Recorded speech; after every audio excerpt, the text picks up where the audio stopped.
Welcome to episode number 14 and the final episode of season 2 of the Brock at the Buzzer podcast. I'm your host, Brock Kowalski.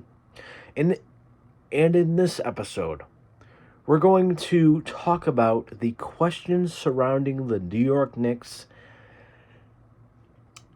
towards this upcoming offseason, the positives for the New York Knicks in this, what I call a phenomenal season for the Knicks. Also, we are going to talk about the Buffalo Bills' wild, crazy schedule released last week, Thursday. And finally, we're going to talk about my NBA Finals prediction. And before we get started, I want to first thank you all for watching my videos, listening. I've got some big things planned in the near future, so stay tuned for those. Also, I just want to thank you guys for your continued support of this show. None of this would be possible without you guys, the viewers of this show, whether it be family, friends, etc., etc., etc. Plan to make the show a little bigger come season 3, so again, I got some big things in my head that I want to execute before we start season number 3 of the show. And also, again, you can follow me on all of my social media links in the Linktree link down below. But if you want up-to-the-minute news on all of my sports interests, your best bet is to follow me on Twitter at Brock on Sports. That is Brock, my name, BROCK on Sports, SPORTS on the old Twitter machine. And now on to the show. This show is called What's Next for the Knicks. Following the Knicks' gut-wrenching loss to the Miami Heat last week, the Knicks have a slew of questions to answer this coming summer, including the futures of Julius Randle, RJ Barrett, Josh Hart, and many more. In this episode, we will also discuss the Buffalo Bills schedule, like I mentioned a few weeks ago, that was released, or weeks ago, moments ago, that was released last week.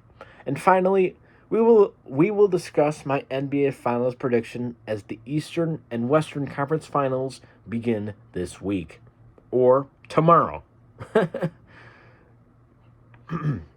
All right, now on to the first portion of the show. Again, questions abound for the Knicks.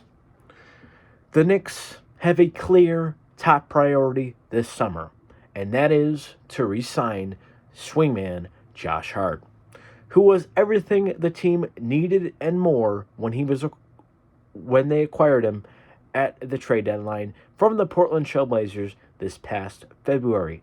In 25 games with the Knicks, Hart averaged 10.2 points, 7 rebounds, and 3.6 assists. Hart has a player option for the 2023-24 season at $12.9 million. But all indications point to him opting out of his contract. But with that said, Hart has made it very clear that he intends to re-sign with the Knicks. I believe Hart is willing to sign a team-friendly contract at about $15 to $17 million a year for roughly 4 years. Hart will be a vital part of this franchise moving forward. The second question regarding the Knicks this summer is Immanuel Quickley and Obi Toppin. Why? Because they're both extension eligible. First, let's start with Immanuel Quickley. Even though Quickley struggled in the postseason Like the majority of the Knicks did, unfortunately for Quickly, his postseason ended a little earlier than Game 6. He suffered an ankle injury in Game 3 of the Miami series. But with that said, I think this is a slam dunk for the Knicks to re-sign Quickly, who was a finalist for Sixth Man of the Year, averaging 14.9 points and 4.2 rebounds in 81 games this regular season. I think Quickly has a very bright future in New York in his current six-man role. Meanwhile, the future of former Knicks lottery pick Obi Toppin is murky at best. I do not believe Toppin will get an extension this summer due to the amount of money he would be owed and the fact that Julius Randle, as of now, stands in his way. I think Toppin will either get traded this summer at the deadline in February or just simply play out his contract with the team. With that all said, after next season, even if he does play out his contract, I do not expect him to be back for a fifth year with the New York Knicks. Another question that precedes the Knicks is this: creating salary cap space. The Knicks have room to create more salary cap space as soon as the NBA draft here in just a couple of weeks. First, let's dive into Derrick Rose, who has been the definition of a true professional this season with the Knicks. With that said, though, Rose will be owed a team option in late June of $15.5 million. All these salary cap numbers are brought to us by Basketball Reference.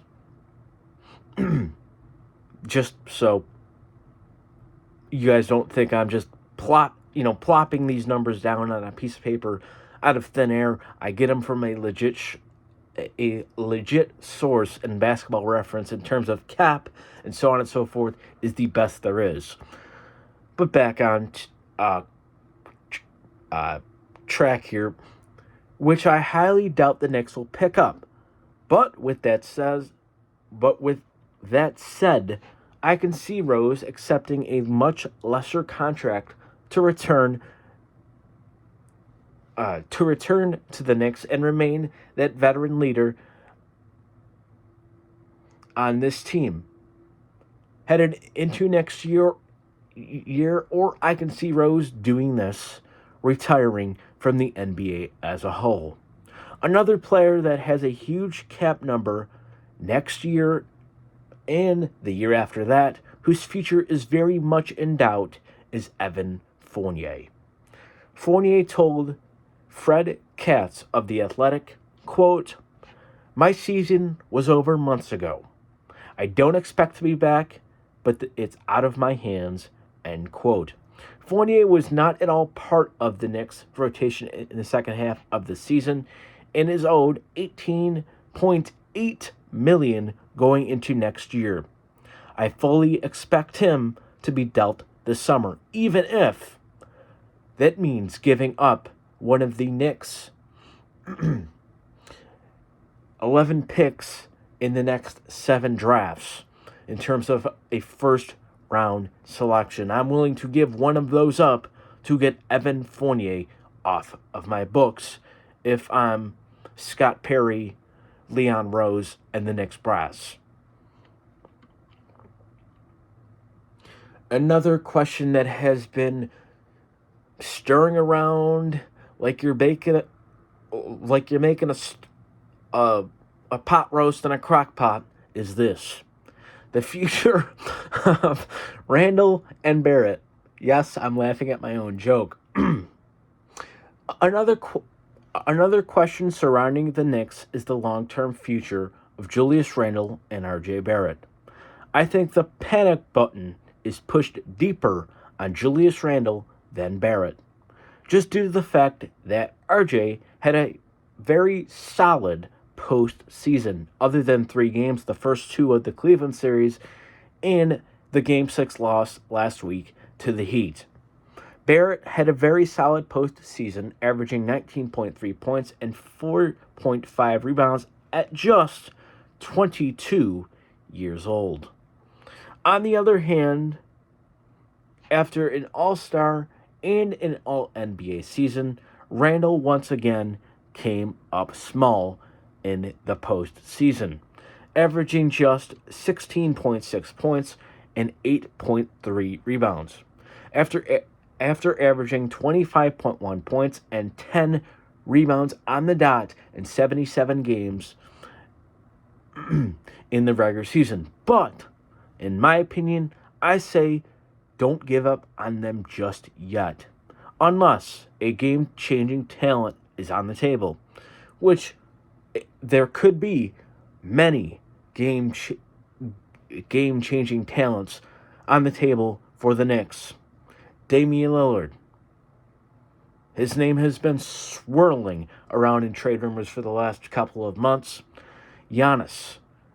Remember, all that situation, all that noise being made in Milwaukee, firing of Mike Budenholzer, the selling of the team from their former owner Mark Lowry, and so on and so forth.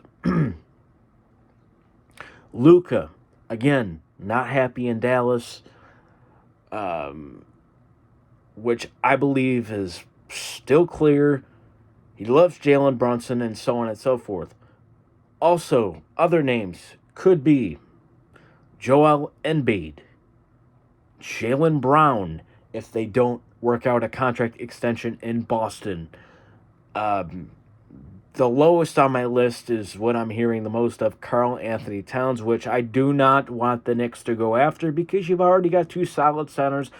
Why in the hell do you need to trade for Karl Anthony Towns? That's going to cost you an arm and a leg, and also as I said, you have 2 solid centers in Mitchell Robinson and Isaiah Hartenstein. So I don't think a cat trade would make much sense at all for the New York Knicks. But that's another story for another day. I say that not to give up on them just yet because of the roster construction around Randall, Barrett, and even Jalen Brunson was not the best because they are not floor spacers or shooters. They all like to attack the basket. So the Knicks really need to look at shooters, such as a guy like Miami's Max Strus, who was phenomenal in the Knicks Heat series, who is a UFA this summer. Strus is a shooter, but isn't a liability defensively. I think Max Strus will honestly be one of the most coveted free agents on the UFA market this summer, and definitely the Knicks will be in the mix. But other names to look out for are guys like Joe Ingles, etc., etc., etc. The final question that I propose is this: what is the future of Tom Thibodeau? I know, again, that's another, rumor that is being stirred around in the Knicks fandom. But I say, based on what I said in the last point, the roster construction needs to be tweaked, not wholesale changes like Phoenix, etc., etc., etc. Toronto is another one that needs a wholesale change, in my opinion. But the Knicks do not need a bombshell of a roster change or a coaching change, etc., etc., etc. This roster needs to be tweaked because it needs to fit the modern NBA more. Yes, I know how Tom Thibodeau likes to play defense first. I get that. But you also need shooters. And the Knicks only have really 2 trustworthy shooters. Quentin Grimes, who is still 21, 22 years old. Emmanuel Quickly, obviously. Obi Toppin's hit or miss, Julius Randle's hit or miss, etc., etc., etc. So, my point is this. Tom Thibodeau deserves another shot, especially after the recovery they made after starting a sluggish 10-13, and to be able to make a run to the second round of the NBA playoffs. I think that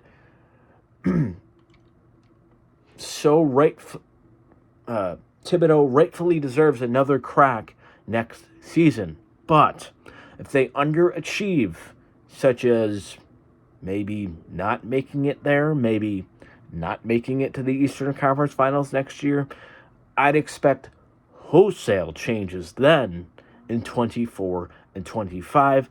But again, my final opinion is this. I think you keep trying to build around Jalen Brunson, R.J. Barrett, Julius Randle, with shooters and perimeter defenders. You've got the center spot fine and dandy with Mitchell Robinson and Isaiah Hartenstein. They are good enough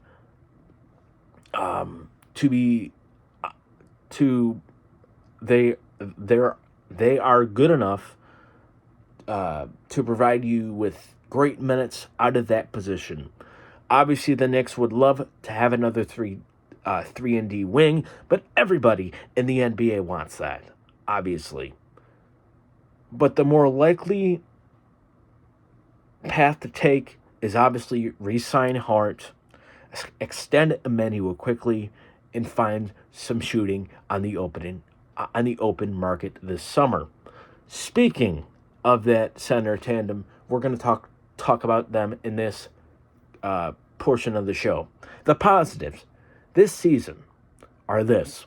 The Knicks had a slew of positives throughout this season, including the emergence of a superstar player, something they haven't had since Carmelo friggin' Anthony, and that was 10, 12 years ago, people.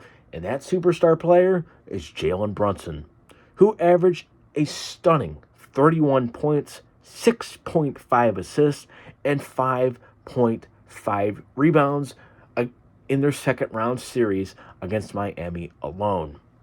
Overall, Brunson was everything and more for the Knicks this season, as Brunson has brought the winning culture back to New York, something that had been lacking for the last several years. As Brunson continues to prove, he is the leader of this franchise moving forward.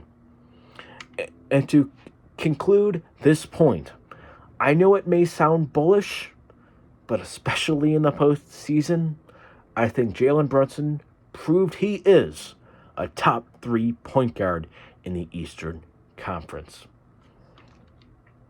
Speaking of that center duo that I've been touching on through portions of the show, another positive for the New York Knicks was their center tandem of Mitchell Robinson and Isaiah Hartenstein. Both are very solid rim protectors and rebounders, a duo that I can see being the backbone of the Knicks defense for many years to come. Finally, the fans of the Knicks believe once again.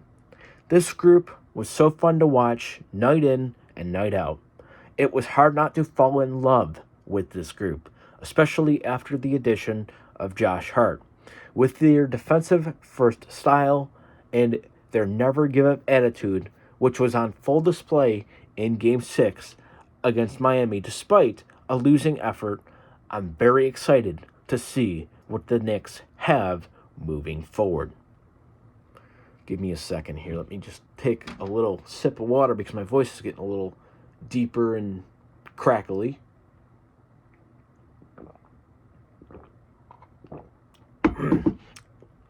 I apologize. Now, enough of the Knicks. The Buffalo Bills' schedule goes wild. Last Thursday, the NFL released the Bills' 2023-2024 regular season schedule, a schedule that is the 6th toughest in the NFL. I almost said NBA. So let's break it down. To start, the Bills will open the season in East Rutherford against the New York Jets on September 11th on Monday Night Football, a great early season test for Buffalo. As we move forward, the Bills will have 8 games at Highmark Stadium and 8 games on the road, excluding their game on October 10th against the Jacksonville Jaguars in London, which for the Bills is considered a home game, unfortunately, which will be at 9:30 p.m. Eastern on NFL Network.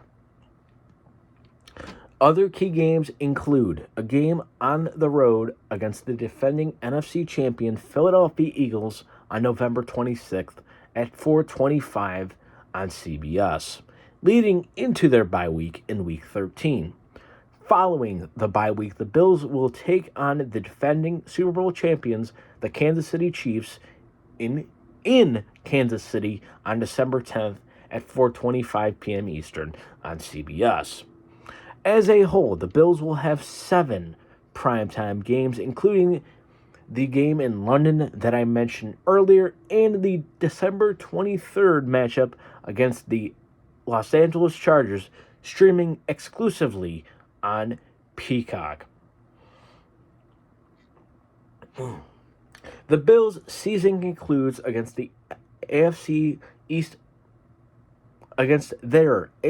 East division rival, the Miami Dolphins, in Miami in early January, as day, time, and network are all time to be determined.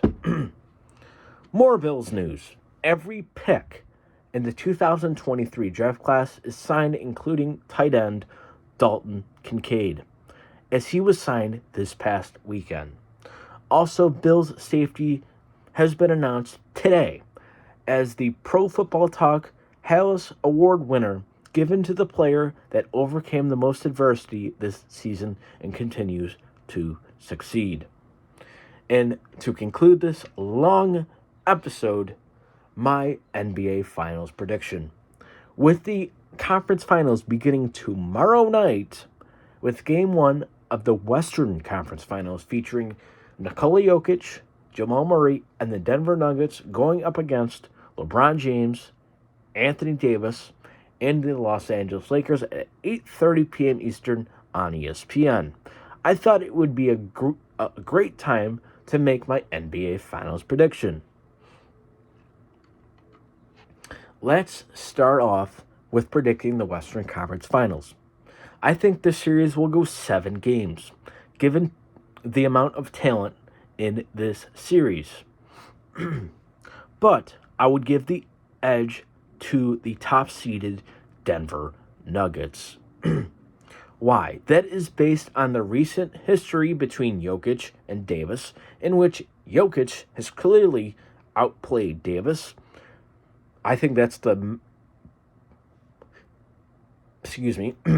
is the matchup that will decide this series. And I also feel the Nuggets have more experience as a whole than the Lakers do as a team. This Denver team has been together all season. Like the same starting 5 of Murray, Caldwell Pope, Jokic, Aaron Gordon, and Michael Porter Jr., while the Lakers don't have as much experience with one another. Obviously, since the trade deadline, they've looked like a championship team, in my opinion. But again, I think that cohesion and so on and so forth will really show in Denver's play in this series. But to conclude, I think the Lakers put up a great fight, but I think Jokic in particular will be just too much for James and crew to overcome. And now on to the Eastern Conference Finals. I have the Celtics beating the Heat in 6 games, just based on the amount of talent Boston has over Miami, from Tatum, Brown, and even Malcolm Brogdon off the bench, among others. While Miami really just has two reliable sources of offense, Jimmy Butler and Bam Adebayo. With that said, I have Boston in 6. Also, going against the Heat in this series, the Heat could be without their second leading scorer, Tyler Hero, for the entire series, once again, much like he was out the entire series against the Knicks, as he continues to recover from the broken hand he sustained in round 1 against the Milwaukee Bucks. Overall, I think Miami's luck will finally run out at the hands of the Boston Celtics. And that'll conclude the episode. Again, thank you guys for watching. Season 2 is now over, unfortunately. I've got some new ideas headed your way in Season 3, so I can't wait to unveil those to you. Also, again, thank you for watching. Thank you for showing me all the support and love that you have during this season. It's been a pleasure bringing you content. It will only get better from here on out. Again, you can follow me at all of my Linktree links that or social media links. Pardon me. It's been 26 minutes. I've been talking for a while. All my social media links in a Linktree link down below, but especially follow me on Twitter if you want to follow along with all of my interests and sports teams, athletes that I follow, etc., etc. That is at Brock, my name, on sports on Twitter. Also, all of my social medias are in that same Linktree link: Instagram, Facebook, etc., etc., etc. With that said, guys, this concludes Season 2 of the Brock at the Buzzer podcast. Once again, I've got some big ideas headed your way for Season 3, which should start in just a few weeks. Or maybe sooner, depending on what happens with the Knicks, especially because, as you all know, this is a Knicks-centric podcast. So, I hope to see you all real soon, but thank you for listening. Thank you for watching. Please like the video, share the video, and subscribe. And I'll see you all very, very soon on the next episode of the Brock of the Buzzer podcast.